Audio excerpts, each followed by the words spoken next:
bisa diterima, bisa ditolak di situ di pemeriksaan. Ya, bagian pendaftaran biasanya staf ya? Iya. Staf biasa ya, ya Bu ya? Oke. Penghulu pertama ada. Kita yang P3K hari ini di 6 wilayah di 9 KUA ini ada nggak? Ada. Bisa angkat tangan. Ada semua. Ada, semuanya ada di 9 kecamatan. Ini salah satu masalah juga yang terjadi hari ini. Yang pertama kaitan masalah tadi ya, masalah tadi ya. Jadi kan otomatis bahasanya juga tidak menggunakan bahasa Indonesia, kan diterbitkan oleh institusi negara di luar negeri. Jadi harus kita pastikan bahwa itu sudah diterjemahkan oleh penterjemah tersumpah.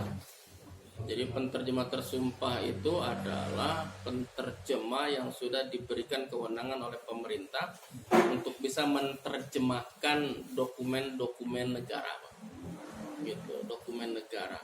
Walaupun misalkan kepala KUA Surade tahu bahwa ini berkas akta cerai, berkas surat nikah, tahu dia gitu, isinya kontennya tahu gitu, tapi karena dia bukan penterjemah tersumpah, jadi tidak bisa gitu menerjemahkan. Jadi yang bisa menerjemahkan dokumen negara itu hanya penterjemah tersumpah. Sekali lagi ada pertanyaan, penterjemah tersumpah ikut bertanggung jawab tidak terhadap validitas ataupun keabsahan dokumen yang ada tersebut? Kan tidak.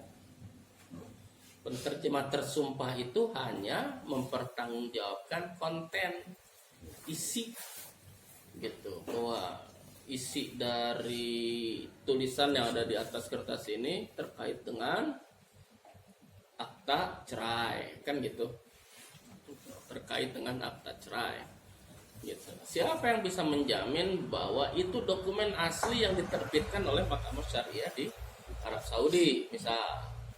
Orang kudu ka ditu ngagidik ke Mahkamah Syariah nanyakeun pa ieu asli teu gitu kan. Gitu. Siapa yang bisa menjamin?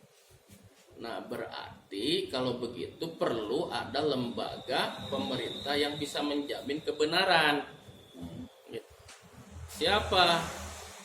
Biasanya yang namanya dokumen negara yang masuk ke Indonesia itu selalu ada legalisasi dari Kementerian Luar Negeri atau kedutaan besar. Gitu. Jadi kalaupun nanti ternyata ada masalah bahwa itu bukan dokumen asli karena sudah dilegalisasi oleh Kementerian Luar Negeri, artinya sudah sepengetahuan dari pemerintah terkait dengan validitas dokumen tersebut. Itu diatur nggak dalam ketentuan? Tidak diatur dalam ketentuan kita, gitu. Ketentuan kita ya pemerintah ya, terkait dengan peraturan Menteri Agama ataupun hal-hal yang seperti itu, gitu kan? Tidak diatur secara spesifik, tapi sebetulnya ada aturan terkait dengan masalah dokumen di aturan-aturan yang lain, gitu. Itu mau di luar. Nah, hal seperti itu, gitu. Hal seperti itu harus terkomunikasikan dengan pimpinan. Karena kita belum tentu paham, Pak, gitu. Belum tentu paham dengan narasi, dengan prosedur, gitu. Tapi hari ini hal-hal seperti itu selalu ada hari ini, gitu, karena sudah tidak ada batas lagi antara orang Indonesia dengan orang lain, gitu. Jadi itu yang saya maksud, Pak, gitu. Mungkin hari ini tidak ada, gitu. Oleh karena itu ya tentu harus kita waspadai hari ini. Kalaupun nanti ternyata ada kejadian seperti itu, gitu. Jadi itu. Terus yang kedua, ini juga sempat muncul kalau ada orang menikah kemarin, orang nikah kemarin ya, nikah tidak tercatat, besoknya ada keluarganya datang ke KUA mau ngurus pernikahan saudaranya yang kemarin sudah dinikahkan, diterima mual. Ini kadang penghulu, saya nggak tahu ya. Sudah beberapa kali saya sampaikan pertanyaan seperti ini, jawabannya tidak memuaskan, Pak. Itu padahal dia penghulu senior. Ini jawabannya tidak memuaskan.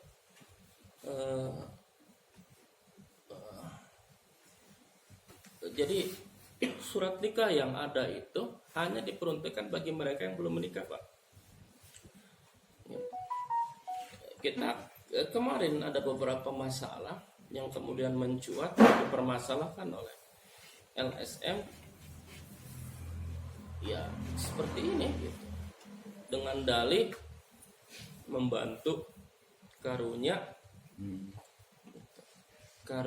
ngebantu, tapi kemudian mengabaikan gitu, aturan.